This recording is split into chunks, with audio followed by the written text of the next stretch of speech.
East wind turns the trees to red and gold. Wild geese know they're homeward bound. You can feel their wings aching for a journey to be taken. Apple tree lays his burden to the ground.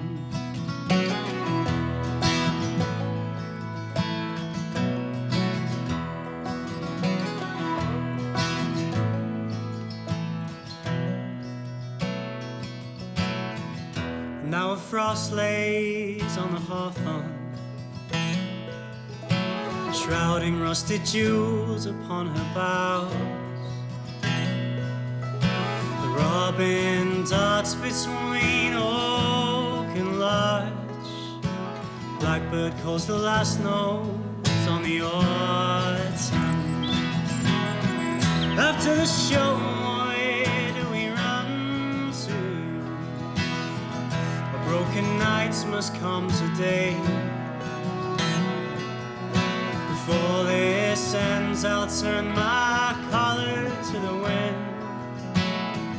All night must come today in the end.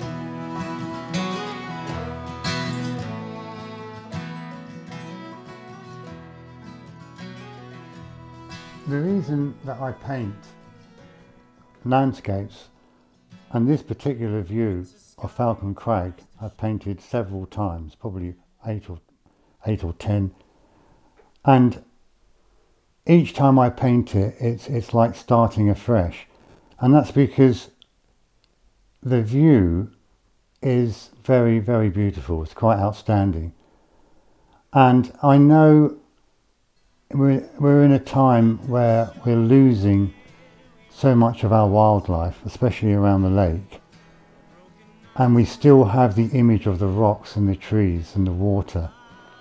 And the reason why I paint these things is because I suppose I believe that if people valued the actual beauty of the scene, I think we will get more conservation. Beauty has become a bad word. It's become a word linked to the bourgeoisie of the last century. But in actual fact, it's a real thing. In our lives, we value the beauty of our partners, our pets, our cars. We maybe take for granted the beauty of the landscape. So, I think by meditating, people looking at the peace and tranquility, I think it will make people realise you've got to hang on to it, because it cures us. If you've had a day running around, getting told off by your boss, worrying about your money, they're things which will repeat every day.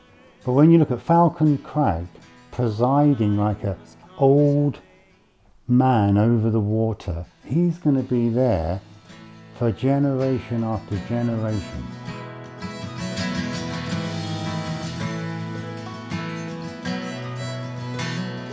May that first band of gold free these lands from the cold.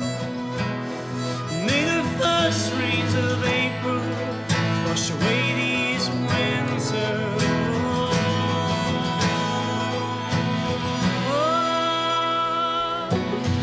After the show, where do we run to? Broken nights must come today in the end. After the show, where do we run to? All night must come today in the end. All night must come today in the end. All night must come today in the end.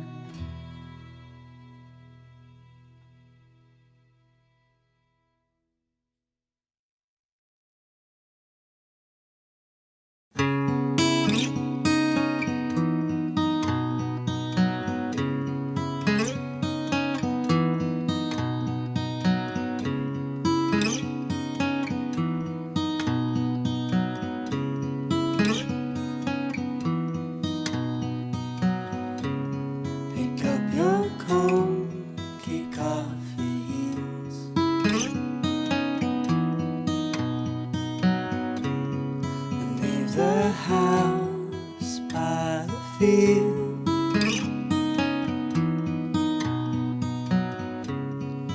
River wandering lonesome slow.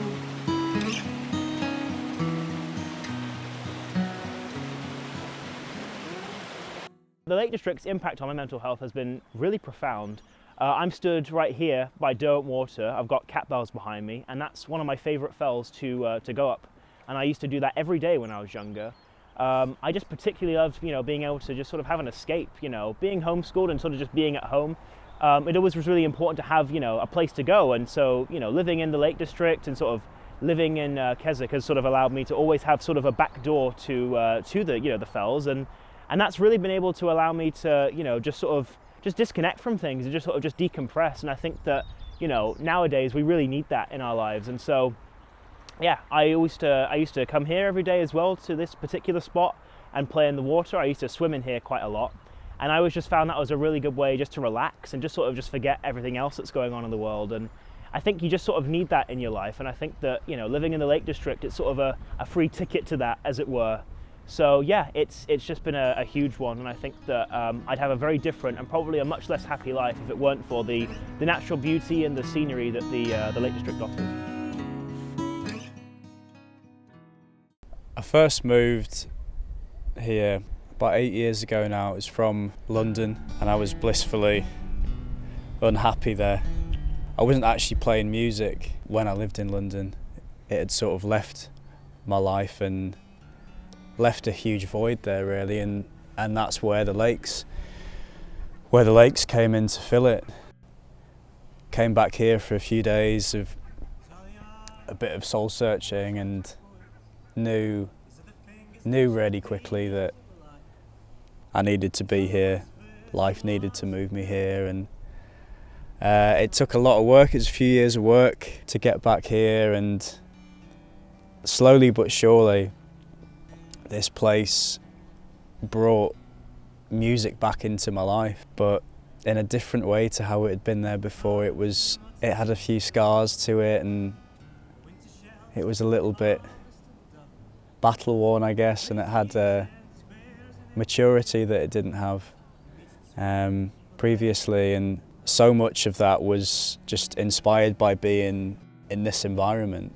I was working as a ranger for the National Trust and spending all of my days outdoors in all weathers, and previously I'd never really written, in song form at least, about nature. I'd loved artists that did, Nick Drake and John Martin, but it had never filtered into my work, and all of a sudden it started to, and I was writing songs about this valley, about how I felt in this valley, and a lot of it initially was about a sense of belonging, I guess, that I felt here, and that has carried into my work now. And I may not necessarily be writing specifically about nature now.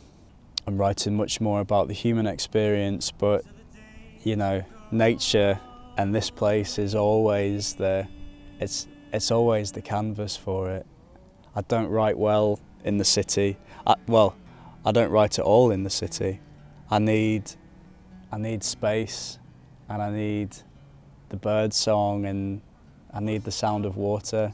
I think everyone should live next to a body of water, a river or a lake or the sea. I just think the peace that it brings you can't find anywhere else, and I can't find this anywhere else but here.